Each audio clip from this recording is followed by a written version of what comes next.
How's everybody doing? Good, how are you? Very good. Hey, Tom. Can you hear me, Tom? I can, yes. Okay. All right. We'll get going right now. Okay. Is anybody here from Newhall Street? Is anyone here from Newhall Street?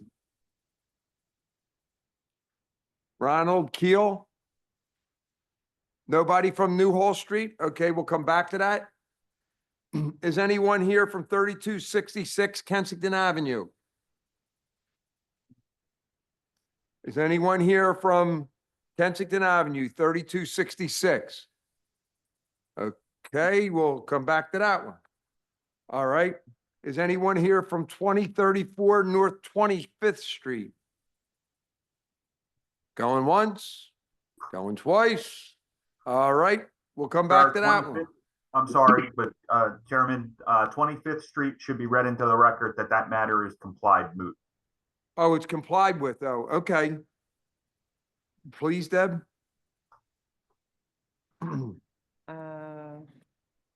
three. Number three. Is that what he said? Okay. So this is number three on today's agenda for Thursday, May 15th. MI-2025-001603 for 2034 North 25th Street.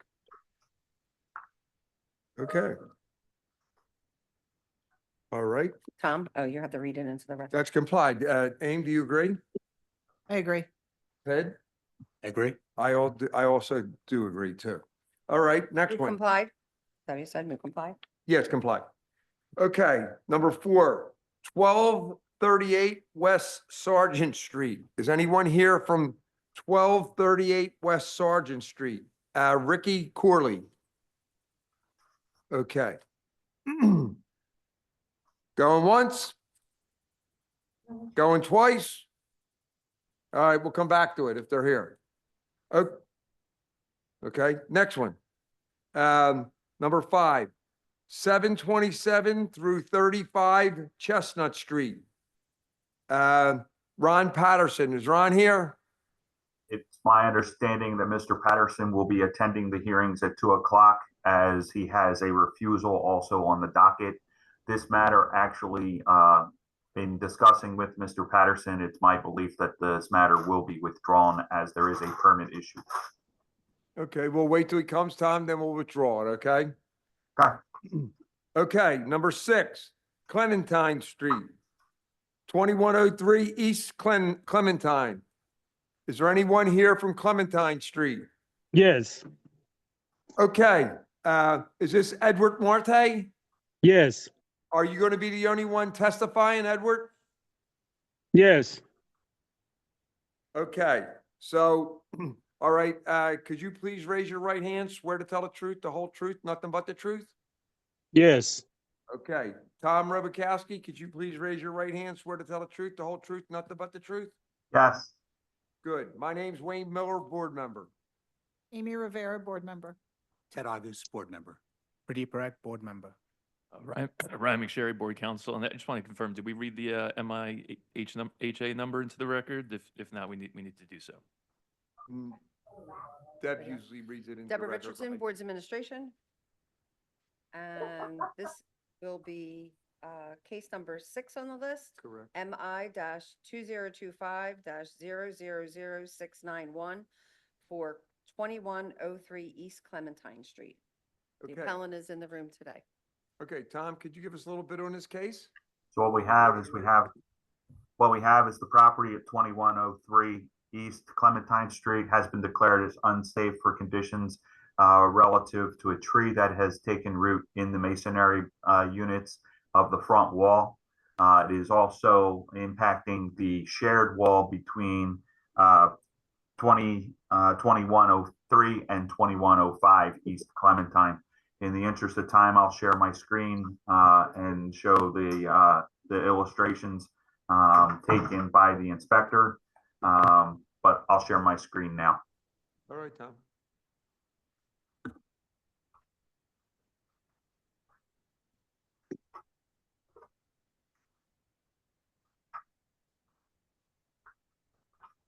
Can everybody see my screen? Yes. So this is a photograph of the front of the property with the posting 2103 East Clementine. Got it. This is the photograph of the interior with the what's left of the roof joists. It's a single story, what appears to be at one time either a garage or a single story structure. But you can see that the tree has taken root right in the corner of the property, but it's also pushing the front wall out. The department is very concerned in that we are now approaching the growing season and that this tree could potentially push the wall over. So at the conclusion of my evidence packet, I'd be asking for a permit to be issued within the next 30 days. This is another photograph of the front of the property. You can see that the fracture point from the bottom steps all the way up and it's dislodged. What's known as the cinder blocks are being pushed out onto the common walkway. Another vantage point. This is a photograph of the frontage of the neighboring property at 2105.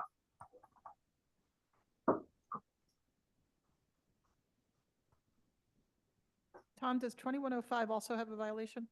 They do. I'm going to ask that the appellant, has the appellant had any contact with the neighboring property?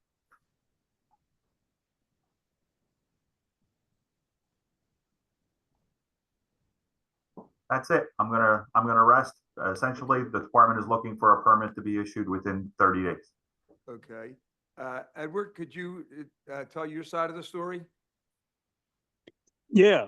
The problem is the tree is coming from the 2105 from inside his house, from the basement, and he come from the side of his wall, and he's come to my side of my garage that the tree is coming from, and push my wall.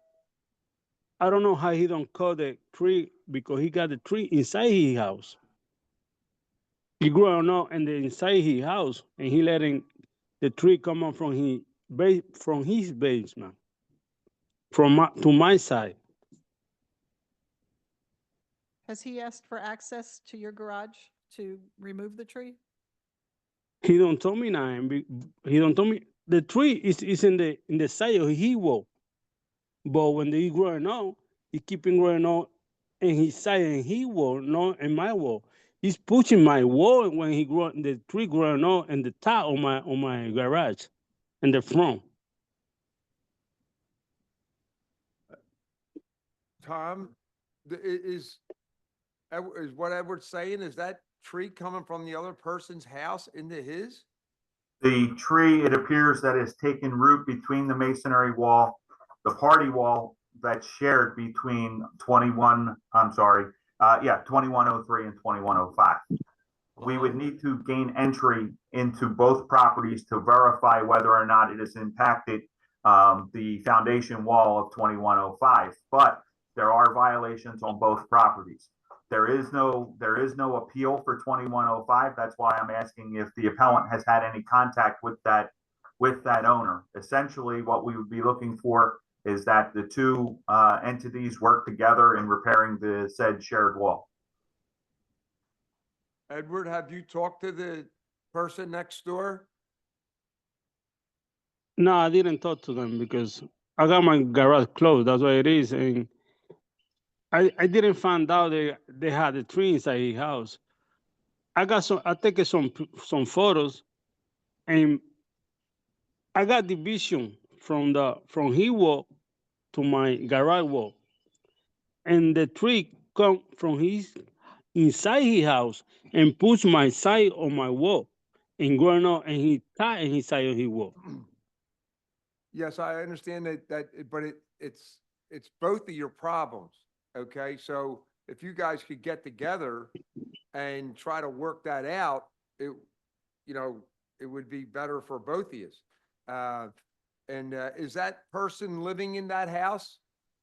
Yeah. Okay, and are you living in 03? No, it's a garage. It's a garage. Oh, It's it's a not garage, living. okay, all right, okay. So, Tom, what do you suggest to do there? Do they have to make contact or? Because it's both of them, right? It is, and that's the that's the hard part, is getting both owners to work together in making the repair. Unfortunately, 2105 hasn't filed an appeal. It's not a matter in front of the board. In this case, like I said, the board is, the recommendation of the department is asking for a permit within 30 days. And then it's on the two owners to come up with a repair plan. If Tom, not, then yes, the department would seek action against both owners. Tom, could Mr. Marte cut out the tree, whatever is visible within his garage, and repair the wall, get a permit and repair the wall, and essentially be clear his side of it? Obviously, that doesn't protect him from any further growth of the tree. But in terms of his own situation, if they can't get together on this, is that an option? That would have to be designed by a design professional on Right. surveying what damage the tree has done and where has it impacted his property and the neighboring property, and if that repair was feasible.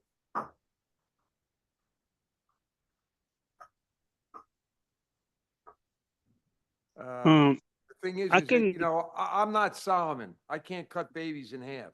You know what I mean? And the thing is, but it seems he has half the problem, Edward, and the other guy has half the problem.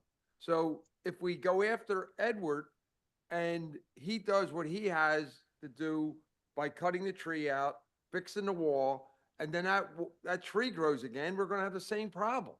If we don't have both. That's why it is, because he got the tree inside, the tree's coming from inside his house. That's why it is. I can call the one that bother me my wall and the tile on the garage. But when I cut that, it's gonna keep it going on. Is there any way that the city could be like a mediator to talk to both sides and say, hey, we got to get this together because here's the problem. If they don't both work together, then you might as well take your money and throw it out the window because it's going to come back. So essentially what would happen is if the repair, if the jurisdiction or the variance that the board grants and it expires, then the department would seek enforcement by way of court action between both owners. Okay, so the But only, I can I can destroy my wall and land the tree bother his house. I can do that. But that would have to entail getting a design professional out there, an engineer, to come out and take a look at what kind of damage was done and to see if it's feasible to cut that tree out and do the repair on your side without negatively impacting the structure, including that party wall. So it would have to be detailed by an engineer, and then a permit would have to be issued for the repair of the property. Yeah. so, So, okay, so if we say to Edward, you got 30 days to get a permit, and he don't get a permit in 30 days because he can't communicate with the guy next door, then it'll be court actions on both of them? Yes. Okay. Mr. Marte, I think it would be helpful, since an engineer would be needed by the other party if they do, appeal their own violation.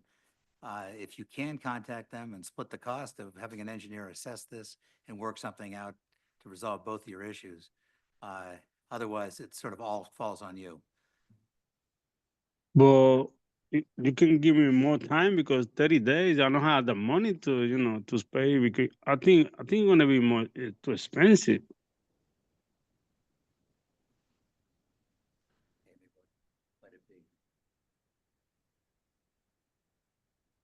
The violation doesn't call for an engineer's report. If he just, and it's going to cost money, but got rid of the tree on his side, repaired his wall, it's a one-story wall, there's no roof on the structure, could he clear his violation? But at one time, there was a roof on the structure, so we would need documentation that those walls were able to be exposed to the weather for the first instance. And then the second is that one wall has been pushed out so far. What would be what would be the repair plan for that front wall?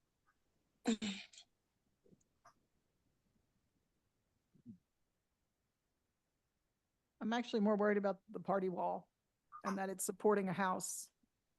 We're worried about both structures. And to be honest with the board, we would have been seeking action against both, if not for today's proceedings. We have to settle today's proceedings before we go and seek any kind of enforcement on both parties. Yeah. So, the thing is, it's sooner or later, if we give you a time frame and you can't meet that time frame, then both people will get a summons to go to court, right? Okay. Yes. I mean, to me, it would be, there's multiple options. There's the option that was, in front of the board, and that's to grant the variance. The board could deny the variance. Mr. Marte could withdraw his appeal, and then the department would go ahead and seek action against both parties, and continue to go down the path of putting both properties in court. But right now, we're doing the due process of today's proceedings. So we have the ability to deny the variance, and then he would have to, I guess him and his neighbor would have to deal with that. If the variance is denied from us, then you would go in and both people would have to go to court. I believe that would be one of the options. I believe Mr. McSherry would be able to answer whether or not denying it is feasible, but that's one of the other options that I can see happening at today's proceedings. Yeah. Edward, we think that this would be in your best interest if we deny this. That would give you the ability to get the other guy involved next door, and then you can settle this problem. Otherwise, everything is on you if we say, okay, you got 30 days. So what we're going to deny the request for variance, and then the next steps will go through. Could we actually just briefly discuss this off the record? Okay. Okay. Hold on, Edward.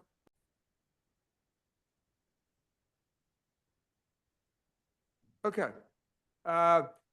Edward, what we're going to do is deny it. Okay. Okay. Okay. Can you hear me? Yeah, I can hear you. Okay. What we're going to do is deny it. And by denying it, that'll,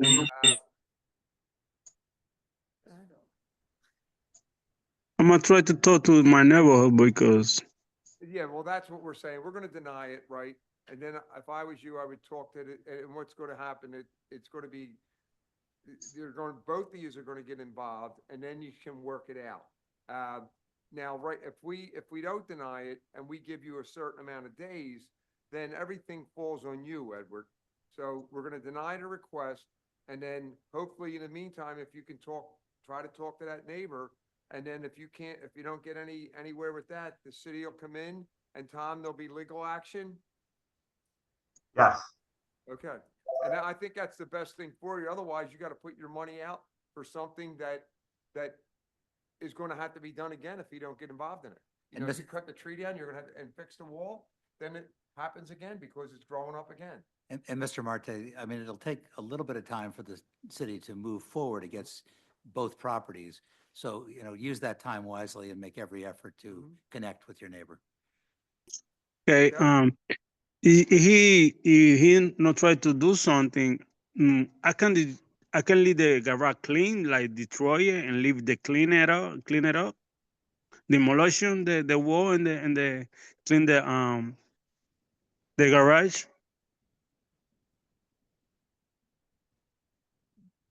I don't know, if you want to clean it up, I guess it's your property, you certainly can, right? Is that what you're asking, Edward? Yeah. Okay, yeah, clean it up if you want, but the thing is that, again, we're gonna deny it, and why we're denying it is we want to bring the other party in, this helps bring the other party in, so you don't take care of, so you're not responsible for everything. Because there's a violation against both of you, and Yeah. the city will move forward after we deny it. And Right, it, Tom? and it's not just a question of, cutting the tree, cleaning it up, but if you'd have to repair the wall as well to clear the violation. And that has to Oh. be done. And All maybe right. Tom can elaborate. If the neighbor is uncooperative and nothing happens, it's demolition, correct? Yes. All right. Of both properties? Uh-huh, okay. So you guys gotta talk, with your neighbor, and we're gonna deny it for the reason, and we'll go from there. All right. Okay, Edward? Okay, no problem. Okay, all right, thank you. All right, All thanks. right. Ed. Have a good day. You too, my man. Bye. Okay, all right. Next one, is anyone here from 16th Street? Yes, Oh, okay, is this Mrs. Oglesby? Hi, how you Yes, sir. doing? Are you gonna be the Hello. only one testifying today? yes, sir. Okay, could you please raise your right hand, swear to tell the truth, the whole truth, nothing but the truth? Yes, sir. Thank you, and don't be nervous, okay? This is not a court, this Yeah. is just a bunch of city people talking to each other, all right? Uh, Okay, Okay, so, Tom, could you please raise your right hand? Swear to tell the truth, the whole truth, nothing but the truth? Yes. Okay, I'm Wayne Miller, board member. Amy Rivera, board member? Ted August, board member. Ryan McSherry, Board Counsel. Deborah Richardson, Boards Administration. I'm Matthew Wojcik, LNI supervisor. Okay, just to go back, we just got to get a verification. Amy, you're all right with that denial on Clementine Street? Yes. Ted, are you all right with the denial on Clementine Street? Yes. And so am I. All right, okay, let's move forward. Tom, can you tell us a little bit about this case? I need to So read- for, Oh, I'm sorry, read it into the record. Okay. Thanks. This is case number 7 on today's agenda,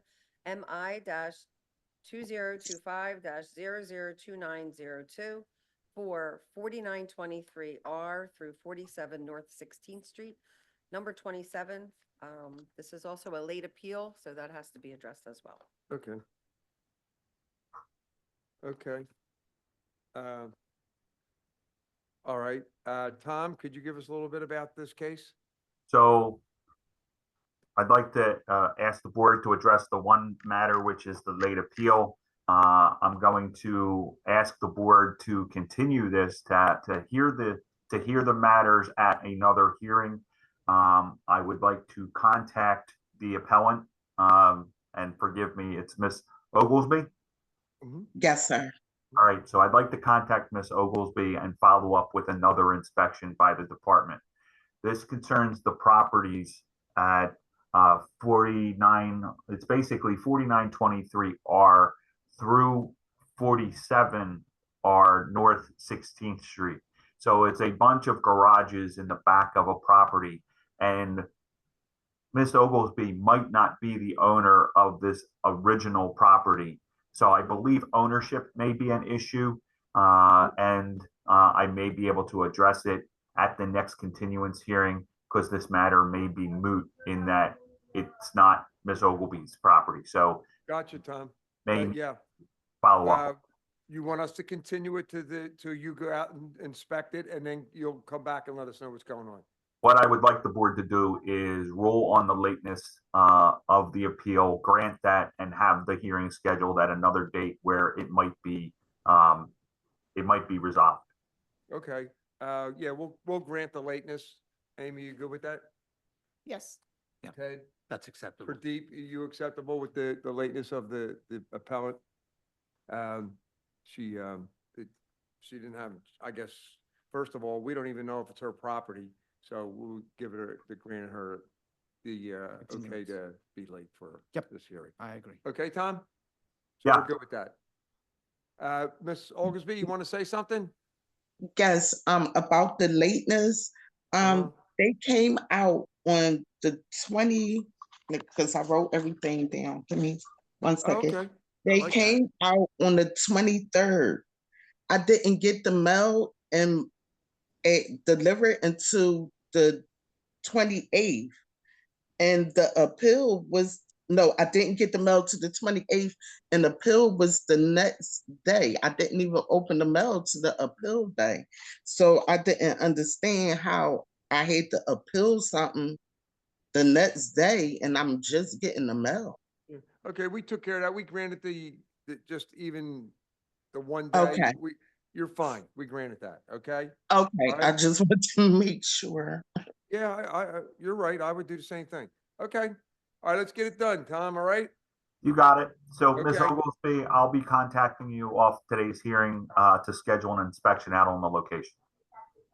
Okay, also to let everybody know that I also been speaking with the Board of Deeds people to try to help figure everything out, and speaking with my neighbors also for them to look at their deeds and see what's also is theirs back there. It sounds like in looking at this, it may be a bigger issue than just in front of this board, but we should resolve it. I'm gonna ask that the continuance date be 60 days out so that we can, Okay. resolve Continue for 60 days. No problem. If you Thank need more you. time, just let us know. All right? Okay, Thanks, Mrs. Oglesby. thank you. Appreciate it. Okay, next case. 52nd Street, 1102 South 52nd Street. Is anybody here from 1102 South 52nd Street? Yes, How do you pronounce your last name? Ubaye. Wimbaya? Okay, Mr. Wo- Wimbaya, are you going to be the only one testifying? Yes, I'm testifying myself. Okay, could you please raise your right hand, swear to tell the truth, the whole truth, and nothing but the truth? Yes, Okay, good. Tom, could you please raise your right hand, swear to tell the truth, the whole truth, nothing but the truth? Yes. Okay. I'm Wayne Miller, board member. Amy Rivera, board member. Ted August, board member. Deep Rec Board Member. Ry McSherry, Board Counsel. I'm Matthew Wojcik, LNI supervisor. Deborah Richardson, Boards Administration. Okay, Deb, could you read that into the record, please? This is case number 8 on today's agenda, MI-2025-002997 for 1102 South 52nd Street. The appellant's in the room. Okay, the appellant's in the room? Person? Oh, okay. Oh, yeah, just spoke to him. Okay, Tom, could you tell us a little bit about this, this case? Well, before we go any further, I'd like to ask for the appellant to address, in the appeal paperwork, he makes reference of a court matter that's still pending.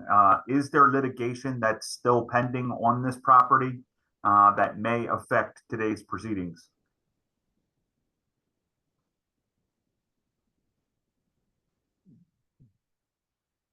Says the building was already demolished. This violation was unnecessary and unexpected. Believe I am already in court with the city due to it being a completed job. I'm not sure what litigation he's referencing, so I'd like for that to be addressed before we go any further. Okay. Deb, could you tell us that? yes. I think I was in court for the same building. It was demolition on I was in court on March 6th. I think they got exhibit number by for the violation. Let me just cut a little bit because too much for me to read. Maybe you cannot understand my pronunciation. Say exhibit C6 330 2023. Contractor sign in sheet for curbside demolition binding, and exhibit C's -7 331 2023 curbside bind tabulation for demolition in at subject permit awarded to Petro Plumber Construction Inc. Exhibit C 8/3/31/2023 notice to process for demolition at a subject premises issued to Pedro Plummer. This contractor was hired by the city. So I was sued for 59,000 plus, and for demolition 42,000. So I was charging almost over 100,000. I don't know why today I have to get the violation for this. Already I've been charged already. When a hearing take place, the decision made against to me, and then some document wasn't even right. That's what I believe. They have invoice, it say 59,000 the city paid, but they didn't show anything. The contractor paid 59,000. So for that reason, I appealed the case. I'm waiting for the hearing. So I have to get another violation at this moment that I didn't understand.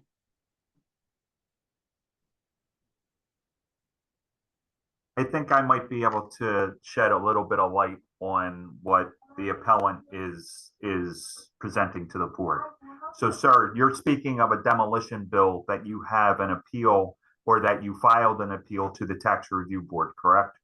Yes, And they went ahead and they rendered a decision that you were responsible for the invoices, correct?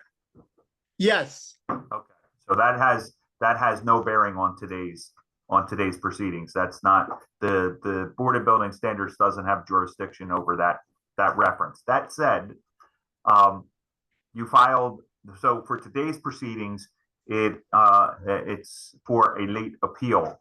What I'm going to ask the board to do, and it's a lot like the last hearing, is to rule on the late appeal, grant a continuance to another date, because I believe that I would like to meet you out on location and show you where the section is, because it might not be in reference to your wall in its entirety. It may be something on the other side, or it may be something that needs to be addressed. But as far as the late appeal, I'd like the board to rule that they would accept it and then schedule it for 60 days.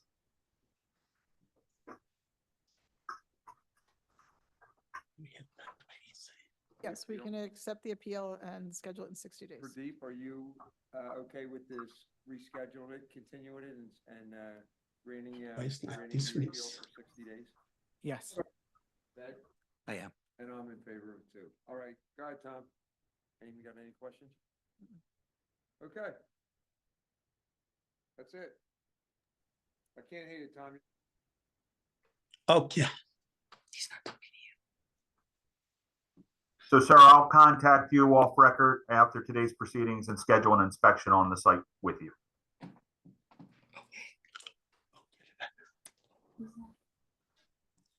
But yeah. Okay. Don't think they hear me. This is mute. Oh, okay, thank you.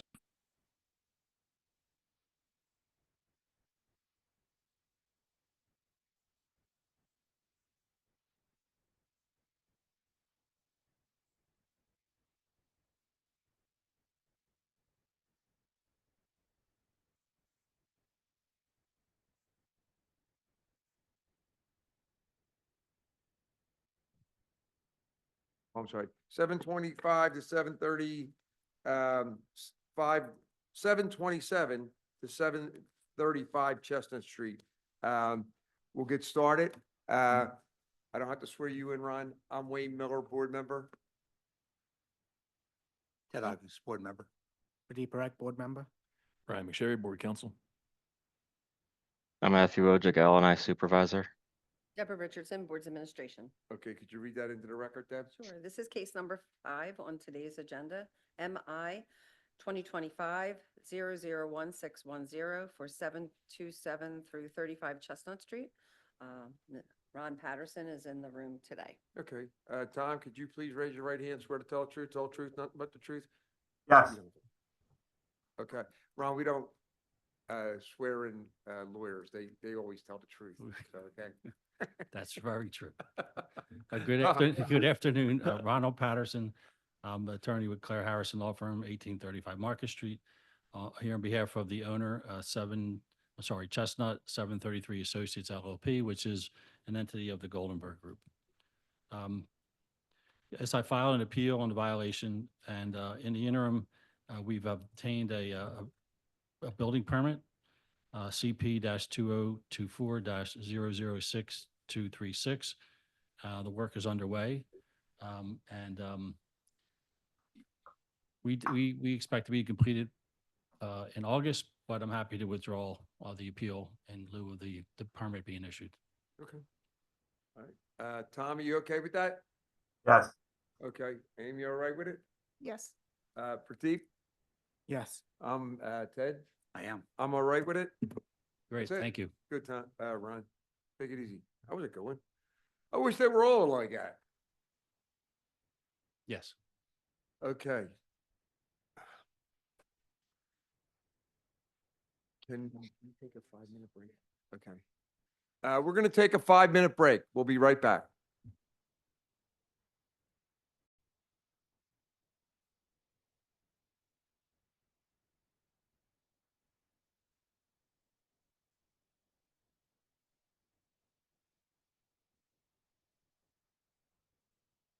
No, I'm like, yeah. We're gonna do, 53, number one, 5351 New Hall Street. We're denying it because they did not show up. Excuse me, this is, Mr. Chair, this is the reporter. Could you please get closer to the microphone? Oh, sure. Last Thank time I was there, they said it was too loud. So, okay, here we go. Thank you. 5351 New Hall Street. We're denying it because they did not show up. Chairman, may We're I? dismissing it, denying it, same thing. Go ahead, Deb. Read it into the record. Case number 1 on today's agenda, MI 2025-001620 for 5351 New Hall Street. And excuse me, can you confirm the date of notice and address it was sent to for the record? Okay.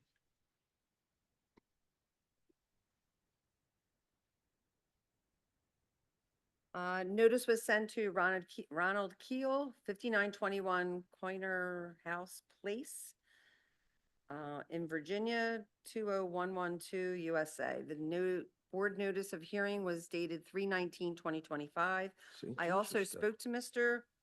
Keel on the phone and told him about the hearing, and I also sent an email to him with the Zoom link Okay, I think Monday. that's enough. And just as a supplement, the town for the address is Manassas, Sorry. Virginia. What Okay. is it? Manassas, Virginia, 20112. Okay, let's go to the next one. I'm sorry, may I interject to the board? There's an agreement with the department for this property for 60 days to obtain a permit. What, New Hall Street, Tom? Yes, sir. We weren't told that in the beginning, right? We didn't. The- read it.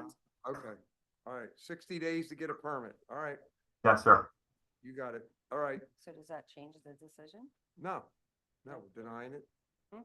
We're dismissing it because,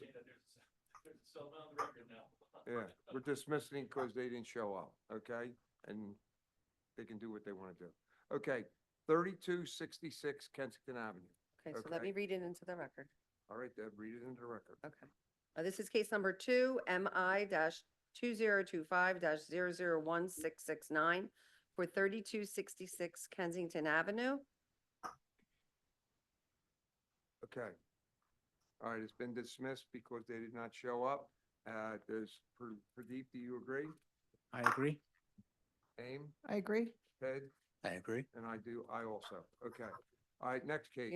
We need to verify record. Tom, you got anything to say in that case?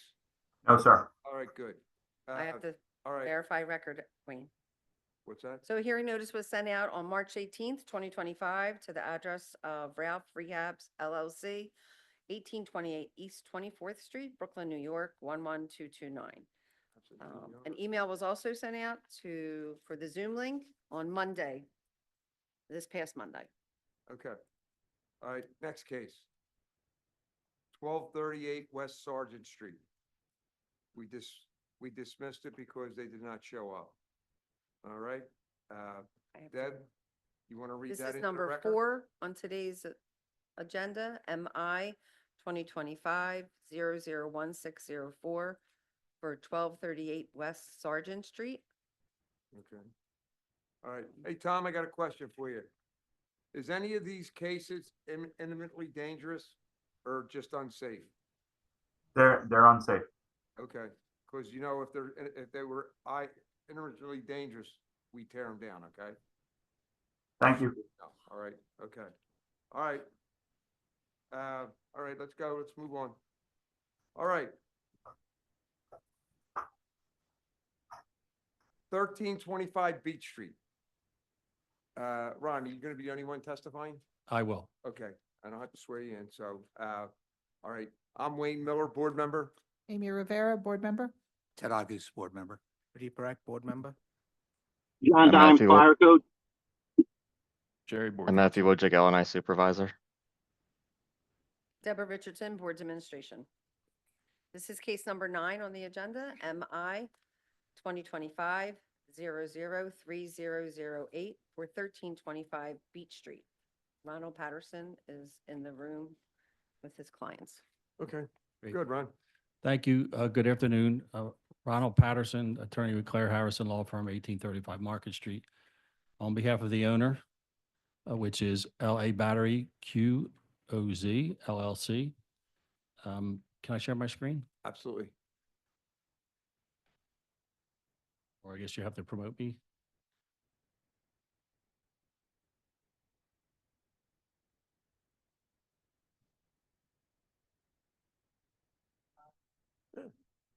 Sure. Oh, there it is. It's buried. Okay, good. All right.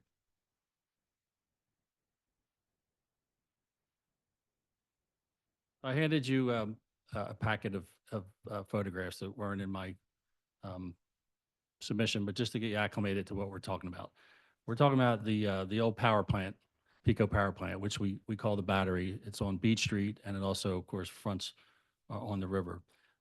It's undergoing tremendous renovation and rehabilitation. It's a historical structure, both outside and inside.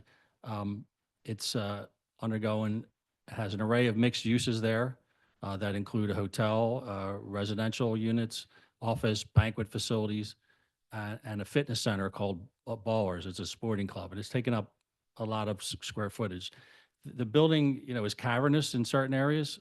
There were tall boilers that were removed and a turbine room which the coal burned and converted into electricity. And so that's what we're here to talk about today, one of the turbine rooms. So the matter regards, we filed a building permit application. There's sprinkler systems throughout the building, and this matter regards that particular room and what we feel is not the inability, but ineffectiveness of having a sprinkler system in this room because of the ceiling height. And so with that said, I'll have Chris Kenny come up if you wouldn't mind. Just make sure you hit the button over there. Do you need to see the construction plans while we're? Are you a lawyer? No, he's an architect. Okay, I gotta swear you in. Okay. You don't have to stand up. Just raise your right hand, swear to tell the truth, whole truth, nothing but the truth. Yeah, relax. We're Relax. Yeah, this is a real court, right? Okay. All right, go ahead. I'm sorry, this is the reporter. Could I have the witness's full name, please, and have him pull the microphone close to him?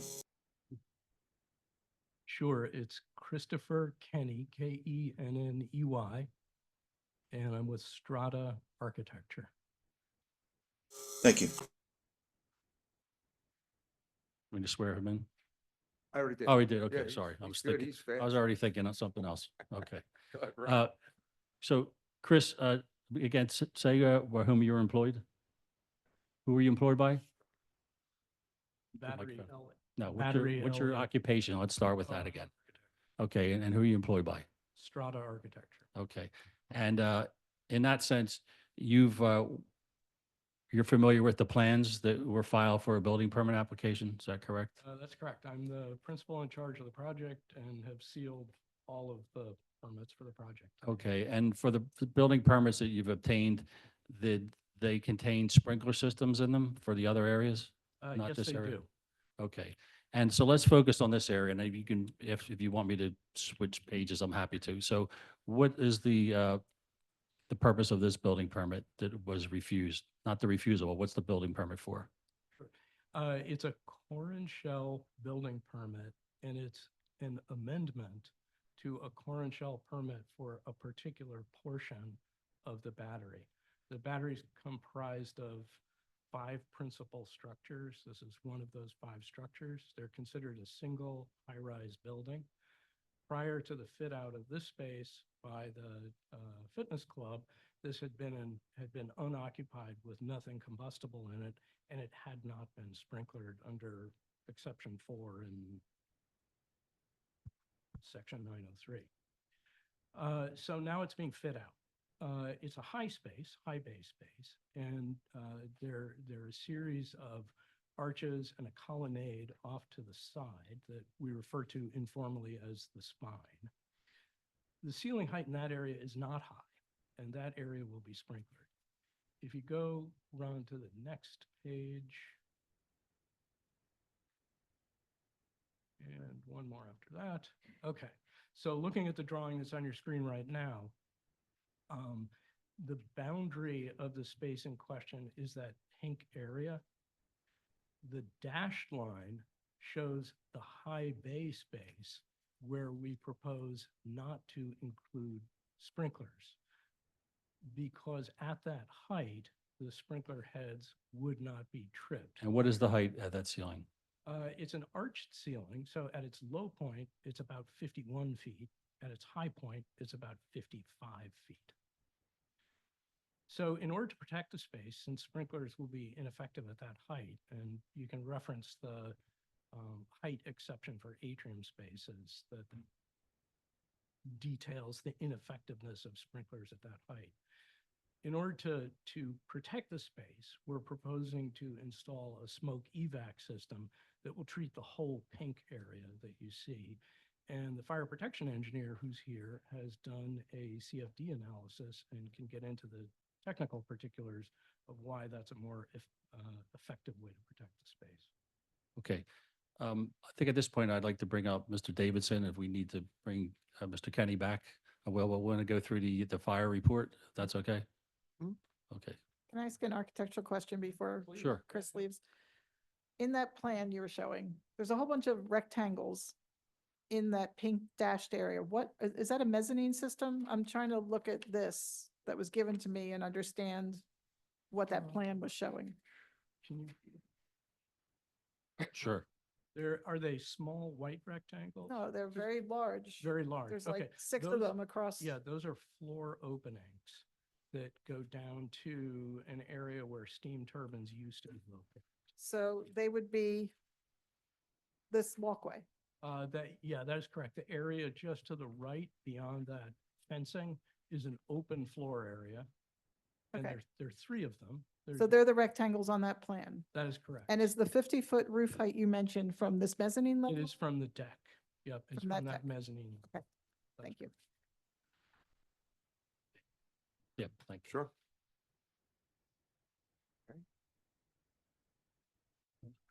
Just give me 1 second. Let me pull your report up. Yeah, sit down. We're good. Okay, could you please state your name? James Davidson. Okay, I'm and a fire protection engineer. okay, could you please raise your right hand, swear to tell the truth, the whole truth, nothing but the truth? I do. Okay, This is the reporter. Could I ask the witness to pull the microphone close to his mouth, please? Thank you. can you hear him now, John? Yes, Chair, thank you. Okay, So, again, Jim, who do you work for? For Davidson, myself. Okay. And what's your background or expertise? I'm a graduate civil engineer, 1973 from the Virginia Military Institute. I've been working in fire protection since 1973 till now. I'd like to Okay. offer him as a fire protection Yeah. specialist. Okay, good. So Jim, I have on the screen, you prepared a report and did an analysis of this particular room and the fire protection? Yes, I prepared a concept Okay, report, and I asked Mr. Bob Moser to do the computer analysis. Okay. Since he is more apt at it, and he's also Okay. a fire protection engineer that I've known for years. so let's look through your report. What I just want to focus on quickly is talk about this room and why the sprinklers are ineffective, and what are you proposing as an alternate means of compliance to protect life safety here? The room is, the construction of the area of that part of the turbine hall is basically reinforced concrete floors, walls, and roof deck. The building was originally unsprinklered because of the heat buildup from the turbines. When we went in and looked at it, they're making it a pickleball court area with extremely low combustible loading. And through past experience over the last 40+ years, we have found that when we're working with low combustible fuel loads and high ceilings, sprinklers will not work, will not activate. And to prove that, I worked with Bob Moser to do a computer study that NIST has for fluid dynamics simulation, which simulates a fire scenario, gives us that beautiful 3D. You want me to show some of these? Well, if you want to. you can Yes, use just tell me where to go. I have it. Okay. Yeah, I'm Well, I'm controlling on it. page, I'm sorry. How's this one? That's fine. That screenshots from the model showing the heat, the plume, and where it's going and what the temperatures are. Okay, What we did was we looked through it. The building is about 500,000 square foot, and the space in that turbine hall is approximately 3 million. I lost my. Is 3,191,000 cubic feet. Fairly large volume. What we did was, the roof is from the first floor through the second floor and up to the ceiling, we have it as 74 feet high. And from the second floor up is around, I think it's 60 some feet. I'll have to check on that. But when we looked at everything that is on the second level that's enclosed and not open to the turbine hall, and everything on the first floor that's enclosed is fully sprinkled. So that's under the method. so with regard to this room, if there were sprinklers installed at the ceiling, what would happen in the case of a fire? Well, in our fire model, we showed that the temperatures would not reach any temperature close to what the sprinkler would activation. In fact, our model is showing, What's the temperature? well, the sprinkler temperatures are 165-degree links, and the temperature we had in the simulation was about 75 to 80 degrees after 20 minutes of the fire, without anything happening, no smoke exhaust or anything. We let the fire run. Is this a temperature gradient? Yes, I Uh, can't even read it. In fact. Okay, well, it's on your page 9. Yeah. And so what do you propose in lieu of the sprinklers? Proposed is, we were looking at the fire department response is about 5 to 6 minutes together according to the fire department documentation. Excuse me. And we ran the fire for 10 minutes to look at where everything is. And our whole concept was to keep the smoke in the breathing zone, which is about 6 to 7 feet above the floor, very compatible to life, so that we don't have any obstruction to egress. And we did that. And our results, okay.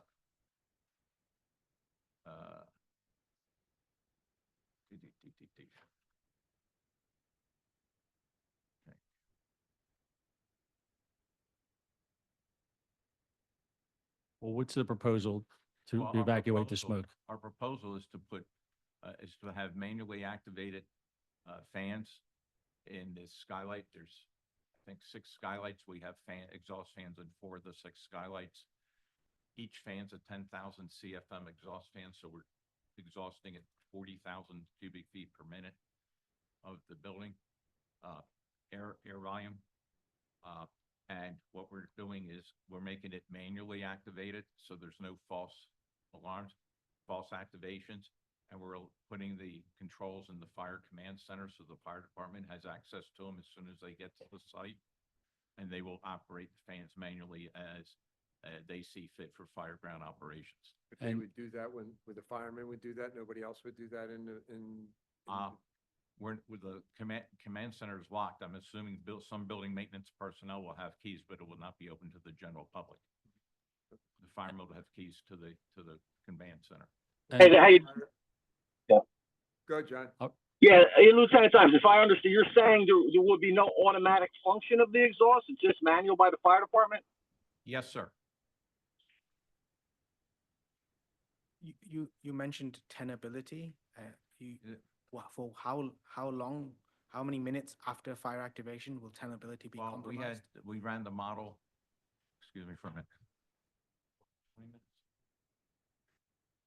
Okay. We ran the model for 30 minutes and we still had no untenable situations with or without the exhaust for the level on the second floor for people egressing.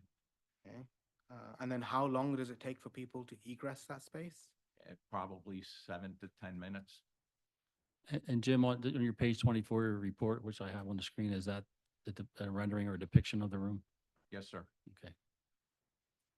Regarding this picture, I'm just a little confused because the floor plans you showed with the pink highlights, they say Group B occupancy. If I'm not mistaken, it's the other document you were showing us prior to this report. Just want to make sure we understand the occupancy going on at the second and first floor. Okay, if you see the cross sections we have up, Which ones? put the picture was just up. No, there. so the prior document, where you had the pink outline. Oh, okay, the construction documents? Yes. Yeah. If we could just talk about the expected occupancy in that area. Okay, I'll have to bring Mr. Kenny back up for that, or unless you know. Oh, if you look at the picture that's up there now, the lower portion where you see the arches and stairs going up, there's going to be a fitness area. Mhm. All that area underneath that second deck is fully sprinklered. Okay. The area above the second deck, you can see a bluish tint on the picture. That'll be where the pickleball courts are, which has extremely low loading, fuel loading. And Was the fire simulated from originating at the second floor or we just the actually first floor? simulated from the seating areas that they have in the open areas that are open from the ground level up Okay. to the ceiling. We simulated the furniture Okay, layouts that they had there. They had stuffed chairs and such, and we used styrofoam or urethane foam fuel loads for that simulation. but no simulation done with the fire origin being on the second floor? No. Okay. Because we didn't have any fuel loads up there that would be, any fuel load on the second floor is protected by sprinklers. No, this would be above, this would be at the ceiling of the for lack of a better term, the high ceiling. You have the openings in the floor where you Right. modeled fire origin at the first floor directly below those openings.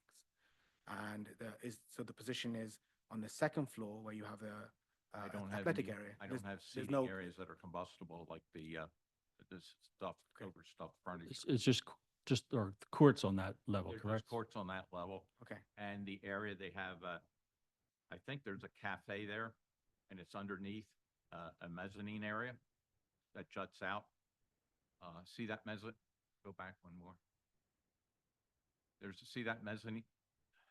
See the mezzanine area there on the right-hand side, if you're looking at it? Yes, okay. They have a grill that's enclosed and cut off from the area. And there's sprinklers being put underneath that mezzanine area, so that area will be fully sprinklered. So if you have a seating area, it's sprinklered. And if you have enclosed occupancy, it's fully sprinklered too. So we have sprinkler protection underneath that mezzanine area. There would be no intent in the building life cycle to have banquets or have assembly occupancy or special events? That would be, no, I don't know. There are other assembly areas in the banquet hall for that. Yes, correct. And then, yeah, the only thing is the discrepancy between the lack of fuel load in the analysis and the construction documents that show office occupancy. They show Group B in the pink area. You have to come up with one of them. Would I bring Mr. Kenny back Well, up? I don't know the anyone answer. else has any Yeah. Questions for? Okay.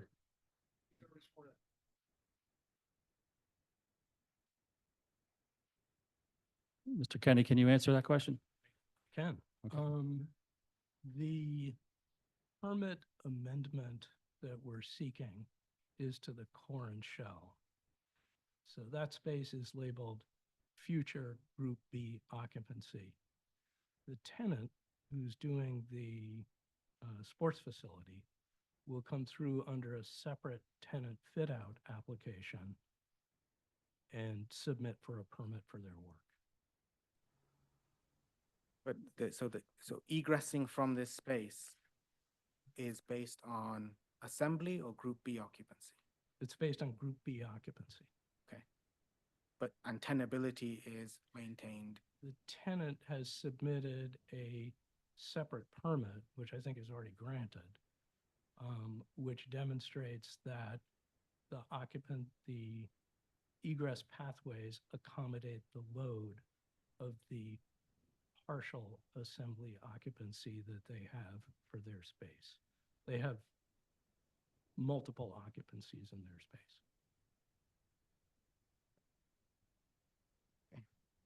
It's similar to a high rise where there's a core and shell and pick a future. Yeah, the intent of these questions are basically to understand how long tenability is maintained, for what activity rate it's being maintained, and is the egressing going to create any bottleneck where that time would not be realistic because of the number of occupants egressing? Because No, this is manual there is, the occupancy is not designed for this room to be a dense occupant load like in, an assembly space, high intensity, banquet assembly space. Lieutenant Dimes, what is the occupancy load?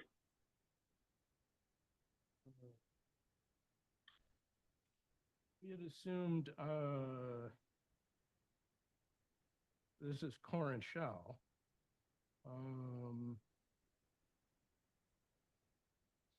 Occupants.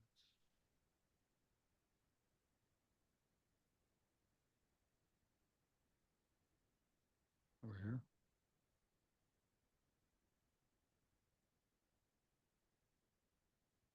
Yeah, it is on the floor plan, but unfortunately, it's not tallied for all of the spaces because it's such a wonky split space. Right, but in the model, didn't you say you could be fully evacuated in 7 minutes?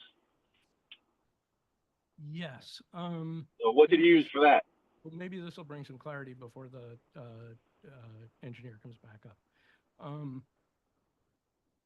The baller space, the athletic facility space, has courts at the mezzanine level and some athletic space and a bar at the lower level. Everything at the lower level is fully sprinklered. They're either sidewall sprinklers or overhead sprinklers. So it's only the space above the hard, what is it, a pickleball court? That's correct. Yeah. So in So other only words, the space above that blue area, that's the only space that you're proposing, not the sprinkler and have the fans. Is that accurate? yes, although since this is like contiguous space, that smoke evac system will treat the entire volume. Entire space. I got you. I got you. Yeah. So And why if you couldn't it be automatic? Why does it have to be manual? Why can't there be that is- hooked up to the alarm system and we went back and forth with that, and I'm going to ask the engineer to come back up and address your question. okay.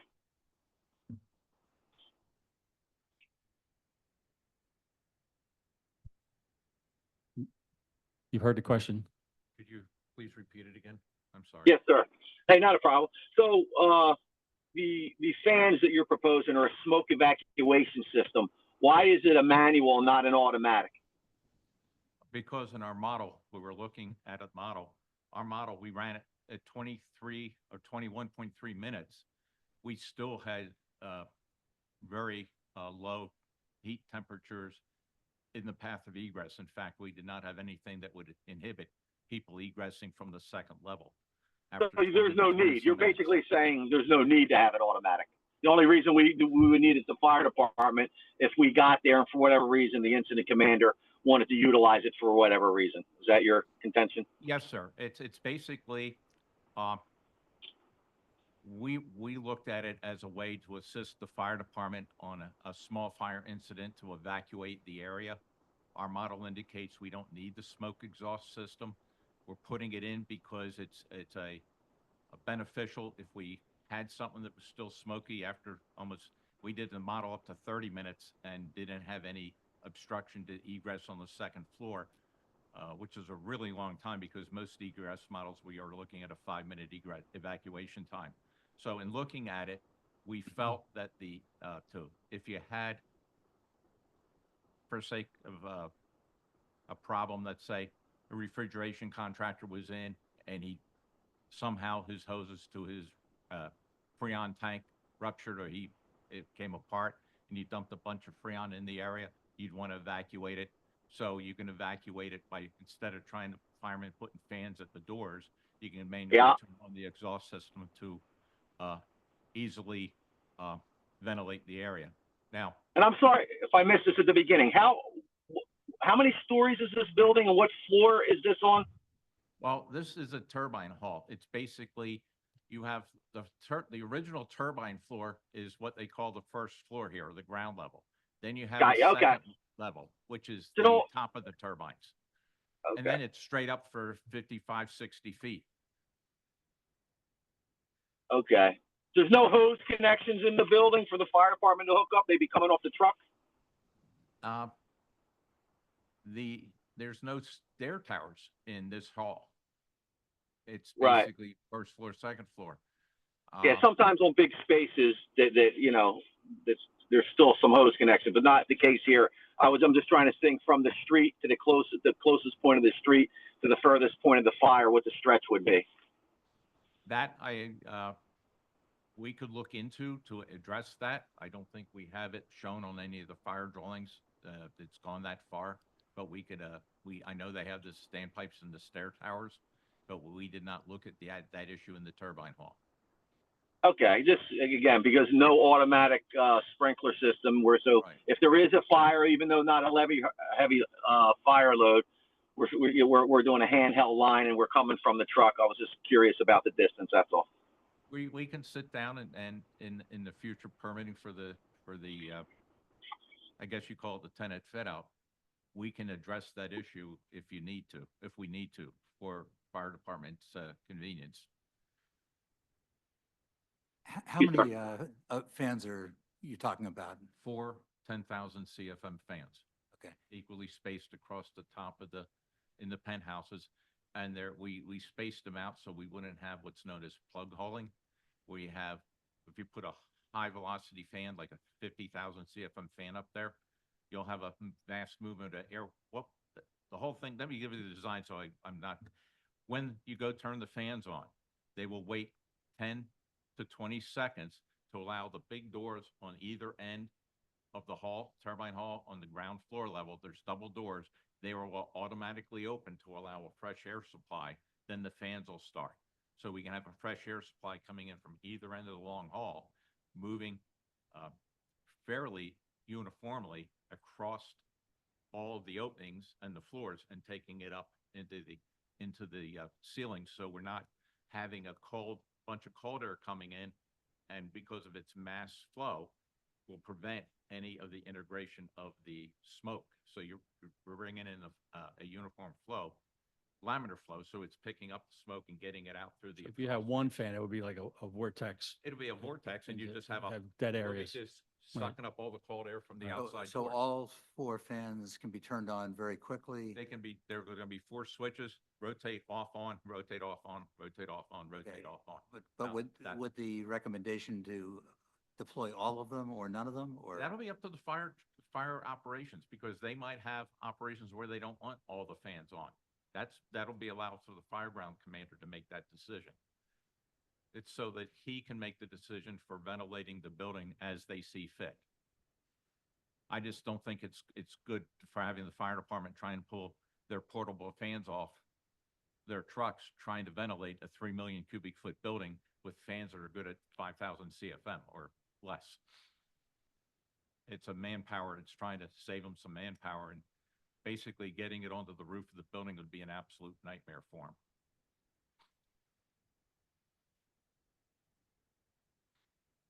I have a question. This is all designed for a business occupancy, and maybe this is a Matthew Wojcik question. Mhm.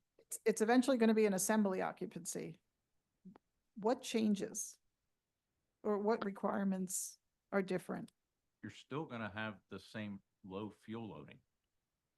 Pickleball courts just have less occupancy. You're only going to fit 2 or 3 or 4 people participating in the pickleball courts. How many people at most would be there if it was fully occupied? As pickleball Yeah. courts, Mhm. I'm thinking 4 to 6 people in a pickleball court if you're running doubles. I think they have, I'm gonna have, my memory is 9 pickleball courts. So maximum, that's rounded up to 10, 40 people, plus whatever spectators you have. And you have a small restaurant and cafe underneath the mezzanine that's fully sprinklered, so whatever you have seating area there. So what would be the occupant load? So what would be the total occupant load of the people exposed to smoke as it's moving up through the opening? Because the people on the second floor will actually see the smoke as it's moving up through the opening. What would be the occupant load for the Once second? you get above the second floor, there's nobody involved in it. No, but what would be the occupant load at the second floor with I'm gonna players, say- spectators? I'd What would- say maximum of 150 people, you know, For the entire- 500,000 square foot area. And smoke travels up, doesn't sit on the, won't be sitting at the second floor. And then for the first floor, what would be the expected occupant load? That I don't know. It's a fully sprinklered floor for the areas that are occupied, and they already have their separate egress from those areas. Yeah.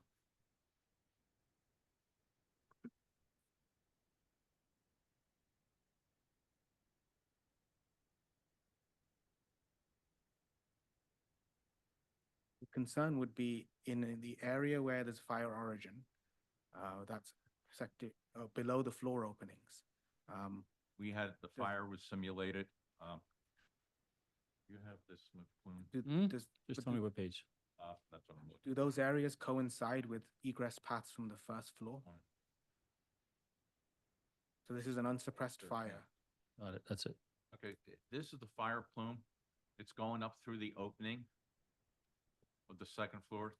Well, you see the blue plume level there? Mhm. That's the hot gases for the fire plume. It's going up to the ceiling, or actually going up part way, and then it's just stratifying. It's not even getting up to the ceiling. It just stops. Okay, it's not on the floor. It's not stopping on the floor, the second floor level. It's continuing up. And then it starts stratifying and banking down. Now, we did the model, at 23 minutes, we had no problems with egress with no smoke exhaust. And we ran it to 30 minutes and we had no problems with egress either. So for anybody on the second floor with the fire starting on the ground floor, going up, ground floor has our most higher fuel loading assembly.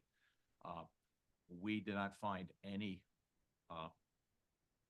impairment to egressing for almost 30 minutes. Yes.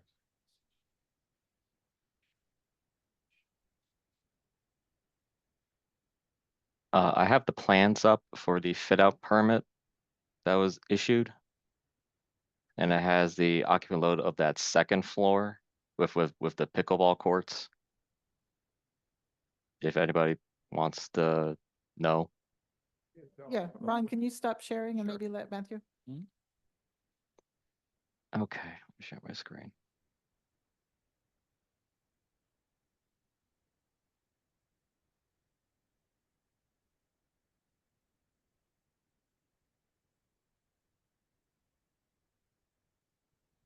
Okay, can you see it? Yes. Yes. Okay. So trying to zoom in. So it says here, so this is the occupant load table for the second floor with all the pickleball courts on it. It seems to include a lot of the rooms. I don't know if it's like, it's not exclusively the pickleball courts. It says total second floor occupants 358.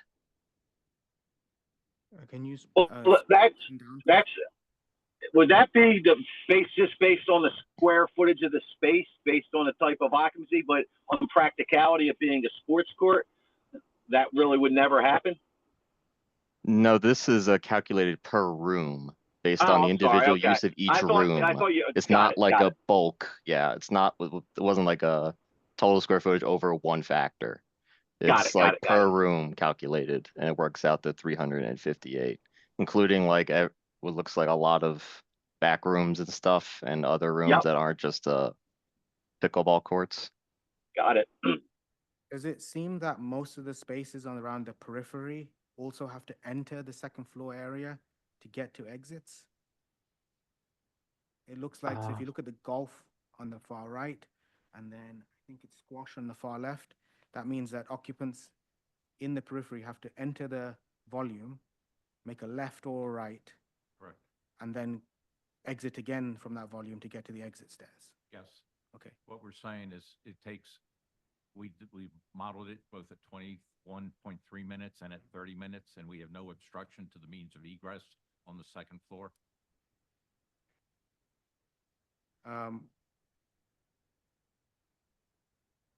Excuse me, sorry.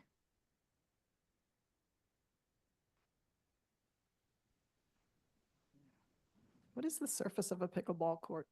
Is it just a painted concrete or is?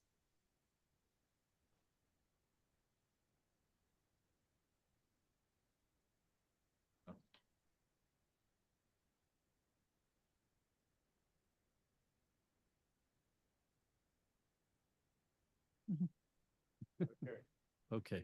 You state your. Can you state your name and please raise your right hand? Amanda Potter. Okay, Amanda, do you swear to tell the truth, the whole truth, nothing but the truth? I do. Okay. All right. Did you hear the The- question? I was asking about the surface of a pickleball court. I'm just worried about flammability. It's an acrylic paint. Yeah. I must be rough when the guys running around there. Don't fall. I usually That's add that dangerous. sponge, you know? Yeah. Is the ceiling of the in the section, is the ceiling of the peripheral areas intended to be sprinklered as well? Sorry about this.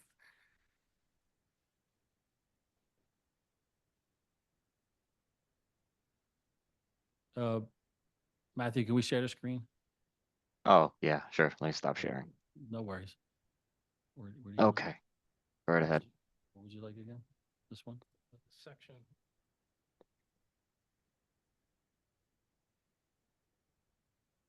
Gone. Going. There we go. Yeah, right back there. Oh, back one. There we go. So the only area that is not sprinklered is the arced ceiling that you see at the top of the high volume. Okay. So the area beneath the mezz is fully sprinklered. You move a little closer to the mic, you're so quiet. I can't hear you. Sorry. The area yeah, no, it's me. The area beneath the mezz is fully sprinklered. That side aisle with a lower ceiling is fully sprinklered. The only area that we're proposing to delete sprinklers from and provide smoke evac in lieu of sprinklers is the high arced roof that you see above the main volume. And that high arced roof is at its low point 51 feet above the mezz, and at its high point about, I think it's 54 feet. It's just shy of the 55 feet that's in the code in the atrium section for omitting sprinklers because they will not activate due to height. Does that help? Okay. I'll just close with Mr. Davidson. I'm just gonna see one more question.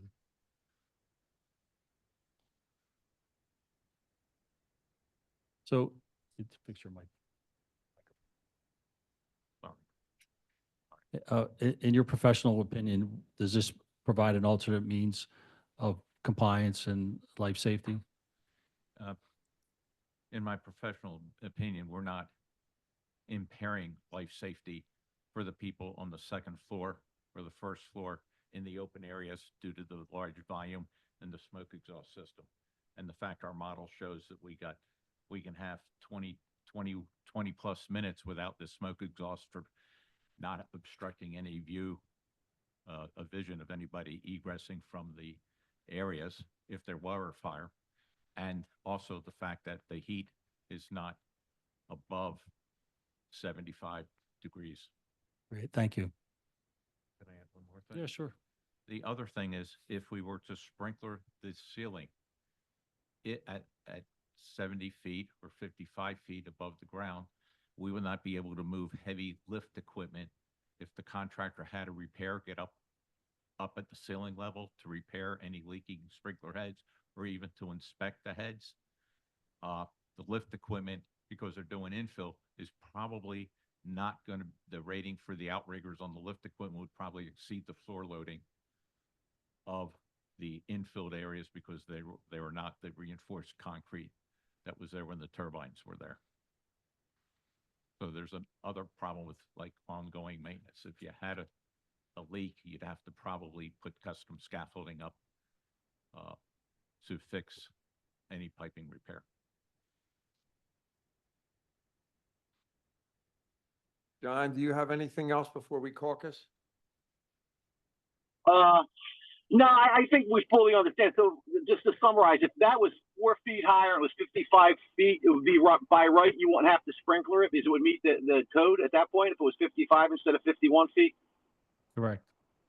Okay, so that's the variance of the 4 feet, and obviously you're conforming the space or making the space at a certain thing. And one of the reasons in your model is that because of the lack of a fire load, but as time changes, fire loads and spaces change too, and spaces are repurposed.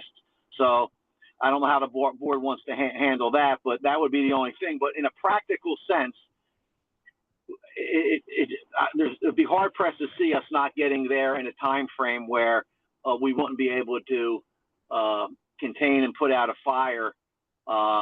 And again, I think you said earlier that I know of sprinkler heads generally go off at 165 degrees, and you know, for a small load fire to reach that temperature at a 51-foot ceiling, you know, it's not practical that would happen unless there was a large fire load in the space. So I don't really have a problem with what they're asking. Okay, thanks, John. All right. All right. Okay, you guys want to caucus? Okay. Thank you, gentlemen. Okay, we're gonna grant the variance, but we have some provisos that we want to put in here. The LO, 400 people. I know you have 358, you said, but it'll be 400. And an automatic smoke evacuation with a delay and the ability for the staff to manually override a non-event, okay? We were saying activated within 15 minutes. Yeah, it's 10, so what do you say? What is it? It's 10 minutes and it's time and a, what is it? The technical. Well, so the intent would be it is primed to activate automatically. And if there is a false positive, staff can intervene and manually override it so that you're not running this equipment when there's no need to. That would require some coordination with the fire alarm system, but it then meets the intent of the smoke control while allowing you to not sprinkler the space. We're okay with that. We consent to that. Thank you. Set that up? Well, Ron, you can't set it up. Well, I'm just saying, we don't oppose it. Okay, anything else? John, you all right with that? Yeah, Lieutenant Times, yeah, I actually agree with the provisos. And if I was in that back room, it's exactly what I would have done. Good job, guys. All right, John, good job. I'm glad we got your, okay, pal. All right. It's okay. All right, thank you. Variance Thanks for granted. having us. Okay, guys? Okay. Okay. All right, next case. Who's here from 765 South 43rd Street? Mr. I am. Brown? Yes. How you doing? Good afternoon. Are you a lawyer? No, I'm with the architectural firm of Converse Winkler Architecture. We Okay, are, are you gonna be, doing the case for the? it seems though, that's all you got right now. Well, actually, Okay, someone that's else it. is here. Jay Lovelace from Greeley Hanson Engineers is also here. Are they all gonna be testifying? If we need to, we can. Okay, or I they gotta can. swear you in for testifying, if you're gonna Okay. be testifying, okay? Could you state your name and raise your right hand?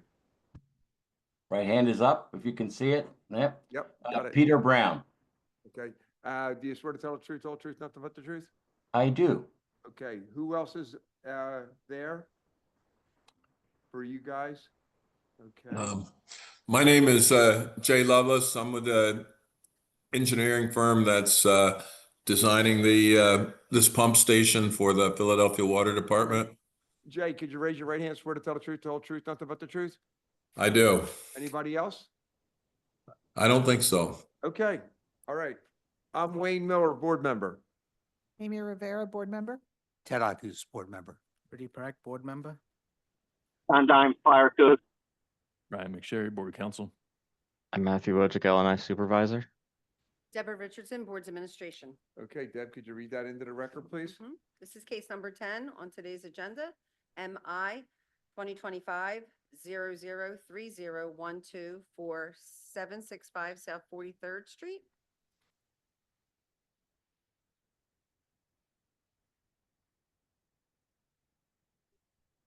Oh, okay. Okay, whoever's gonna, do the case, please do. Okay, could I share my screen? Yes. Okay, bear with me here. No problem. Let's see.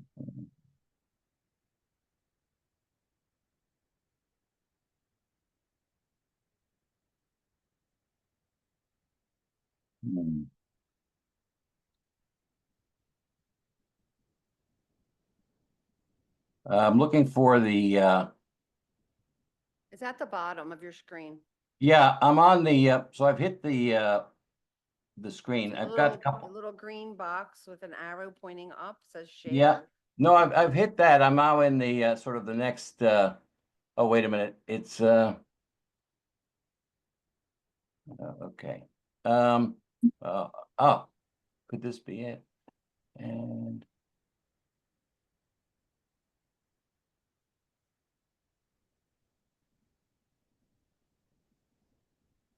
Okay.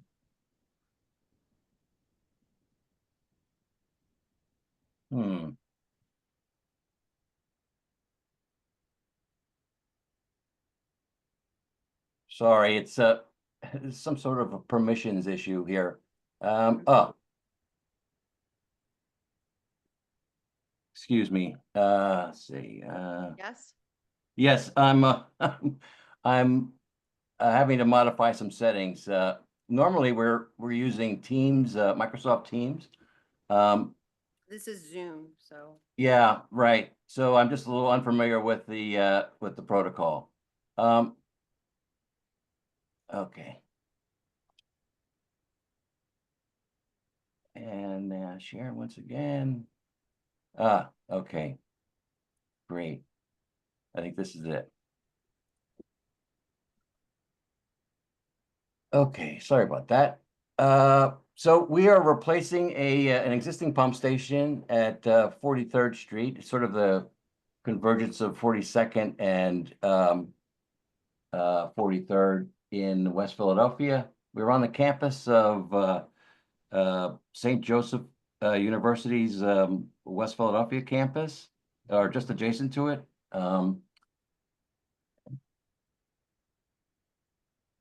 Are you able to see my screen? Yeah. Yes. Okay, great. So you should see a picture of the existing pump station now that's predominantly below grade.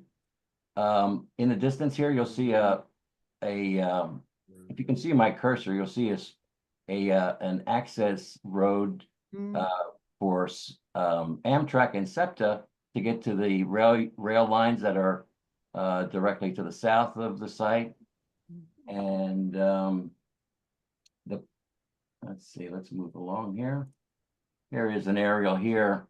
You can see the train lines to the right, the site in this location here, and then the St. Joseph's campus is to the north right here. The purpose of this a new pump station is to increase the capacity of the pump station by approximately 10 times. So in doing so, we've got a very limited amount of real estate to work with. So everything had to be extremely compact, which is sort of irregular for these types of facilities. But because it is the site, a tight site and the urban setting, we had to make things fairly tight.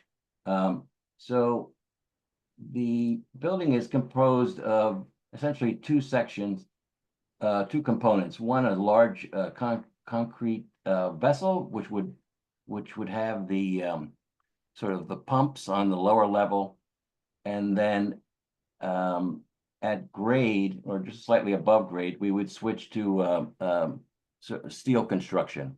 So essentially, it's a vessel of concrete and then a shell of steel construction directly above that. The issue we're having, I'm going to switch to a ground floor plan, is this area here, which is we're calling sort of the business entity of this operation, has a bathroom on the lower floor and then a corridor to the main stair that runs vertically throughout the facility. This stair then leads to 2 floors above that hold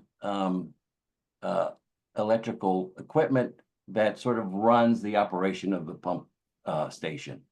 The station is unmanned and is completely automated, but it requires sort of maintenance crews on a monthly basis that come and sort of check, make sure everything's running appropriately. Also, there is a part of the function of the pump station is to screen wastewater, sort of taking large debris out of the wastewater before it's moved downstream to the water processing plant near the airport. So these screens remove the debris and they fill a sort of a dumpster, if you will. And you can see that that dumpster is sort of this rectangular section here. And then I guess on a regular basis, I don't know, bi-monthly, maybe monthly, this dumpster has to be replaced. And that occurs through an overhead door that's located in this area right here. So going back to our issue with the stair, because we have, let's see, because we have essentially a 3rd floor, we've only provided one means of egress per code. But we just don't have space to get another legitimate stair to access the 3rd floor and to bring you down to grade. We do have a series of hatches that is predominantly used for removing large equipment or large components from the mechanical systems that need to be lowered, that can be lowered down through this series of hatches down to grade. There's no elevator or dumbwaiter in the facility. The thought was that we could use a wall ladder, a series of wall ladders that would work in concert with the hatches from the roof all the way down to grade that could, in an emergency, act as a second means of egress from the third floor and actually from the roof if need be. There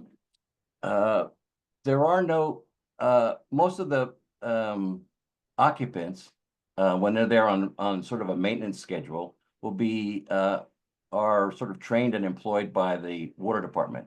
So it's not a public facility per se. So that, you know, it's mostly authorized personnel that are going to be inhabiting this. I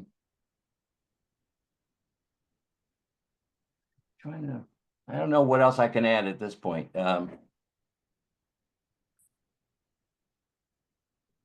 What's the maximum number of people that would be on that third level?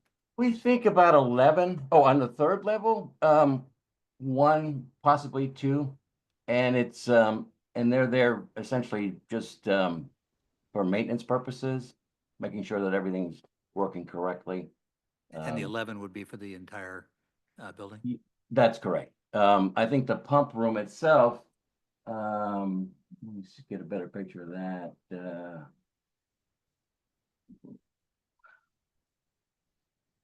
It's hard to see it through all this stuff, but I can go back to that. Actually, let me go back to this diagram here. So this larger volume here is where the pump room would be. Actually, you can see it better here. And it's separated from the technology through by means of about an 18-inch thick concrete wall that runs up to the underside of the roof. There is one observation window that penetrates that wall. That's an interior window, and it's going to be appropriately fire glazed. The doors leading into the pump room are all exterior. There's a door at this location here. There's the overhead door. Then there's a second exit door in this far location here. I can show you that in the plan.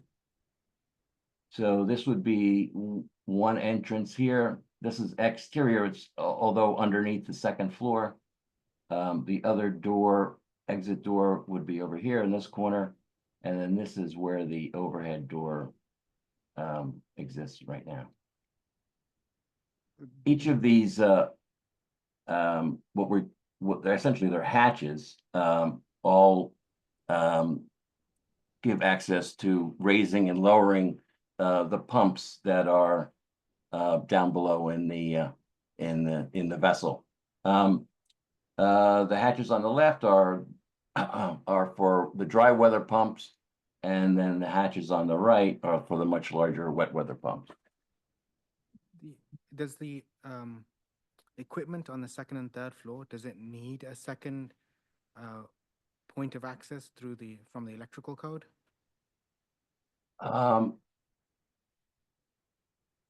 That I'm not aware of, so I really can't answer that accurately. It was mainly IBC and its prescription for egress from the third floor that sort of raised the red flag and brought us here today. And then how can one open the hatches that are right below the ladders? They're manual. Can they be kept open? Well, they could be. Obviously the roof hatch, we have a hard time keeping that open, right? Second and third, the hatch between the second and third floor is also a transfer grill for return air for the mechanical system. So it's sort of a grating, if you will. And then the hatch at the first floor has two components. It has a floor hatch, and then there's a ceiling hatch directly below that is sort of like the weather seal, if you will, of that assembly. So I don't know if it's practical to keep them open all the time.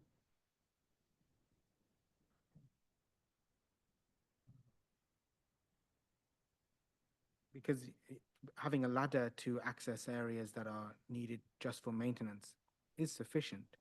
but the logic there is that the ladder isn't obstructed. Yes, well, we're really hoping that the stair that is in the corner can act as the sort of main means of transportation up and down through the facility. The ladder is there, God forbid there's an emergency and the stair is not accessible. Right, yeah, but the concern is, in that emergency, how would someone open the hatches? They would have to be done sequentially. So, for example, if I were exiting the second floor, I would open up the floor hatch between the second and first floor. I would then descend the ladder to the first floor, again, having to open a hatch, and also reach in and open the hatch to the sort of weathering hatch at the ceiling level at grade. And then the ladder would then continue down to grade.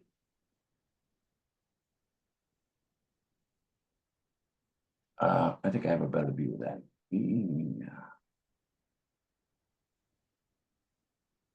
You can see here, we're kind of missing the roof structure, the slab that would be here. It's a composite slab of metal deck and concrete. So here's your roof hatch here. Here's your ladder. Here's the transfer grill / hatch that would occur at the second floor, or I'm sorry, third floor. Here's the second floor hatch, and then once you're through here, you're at grade at this location.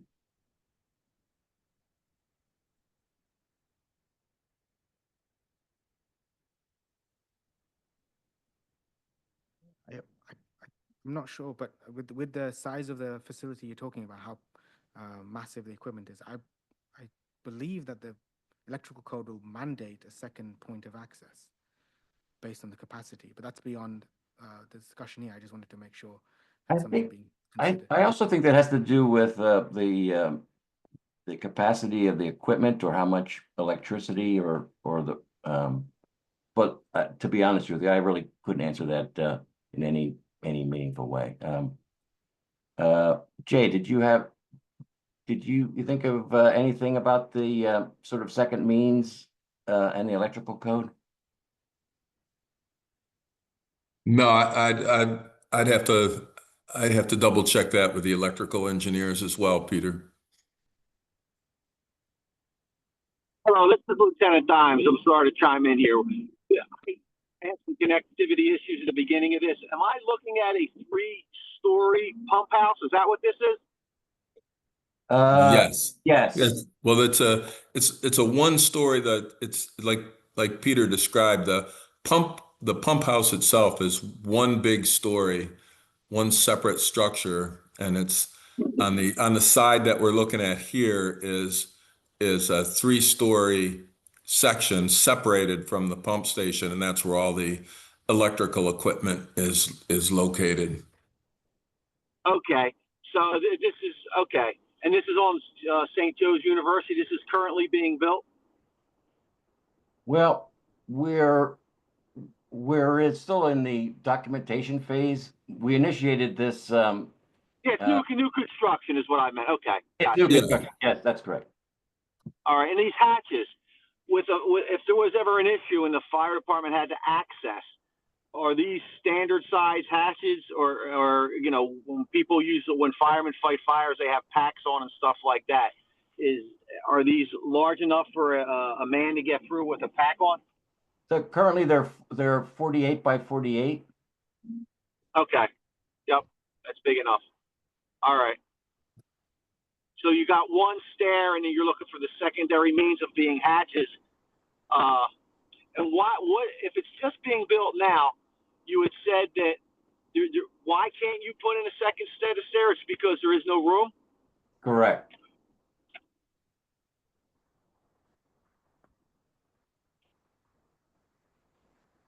Okay, thank you. Sure. I think the floor area, I mean, it's actually quite small. And right now the stair takes up about 30% of that, each of the floor areas. on the sort of, on the business side here. Are you restricted because of the size of the land? You couldn't make it bigger? Or are you restricted because of what you're building? There's no room for the second stair. So I think it's a property line issue, Peter. Is that what it is? We built to the limit of the property that the water department owns on this site. Got it.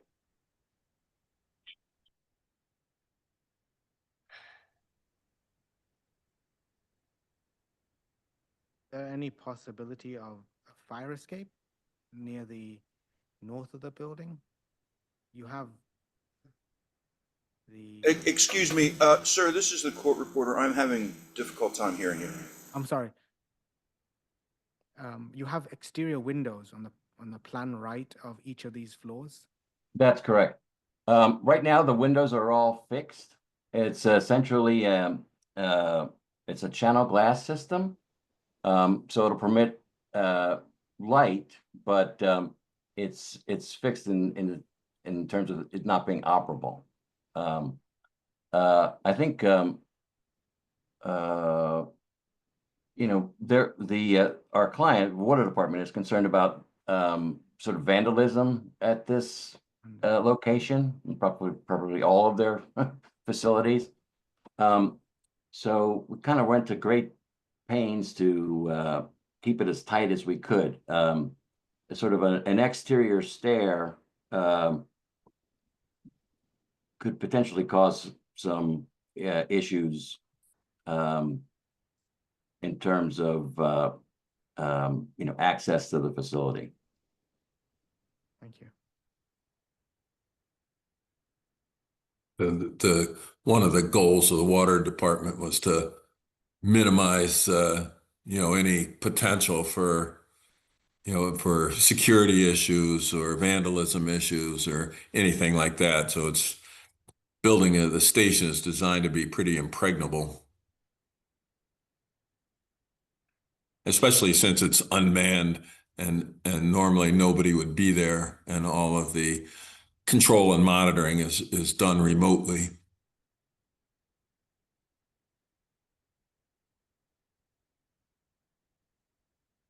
The hatches would be operable from going up for the fire department, say they're climbing the ladder, and then for occupants coming down from the third floor, they would have to step onto the floor level, open up the hatch, and then step back onto the ladder. That's correct. Is there a collar around them hatches, or are they flush with the? I'm sorry, sir, you're on mute. I'm sorry. Are those hatches flush to the floor? Yes. Once you open them, and so. Oh. Well, when they're closed, they're flush to the floor. Once you open them, the door itself will be in the space, but there won't be a curb around them. They won't be, or they will be? There will not be a curb, so you, That's what I was getting at. Yeah.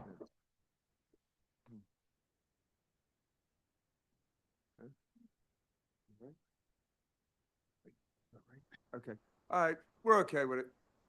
All right, we're gonna grant the variance, all right? I'm in okay. agreement. I'm in agreement. And then everybody's in agreement, and I'm in agreement also? Yes. Okay, good luck, guys. All right. Thank you very much. Thank you for your time. Thank you. All right, bye-bye.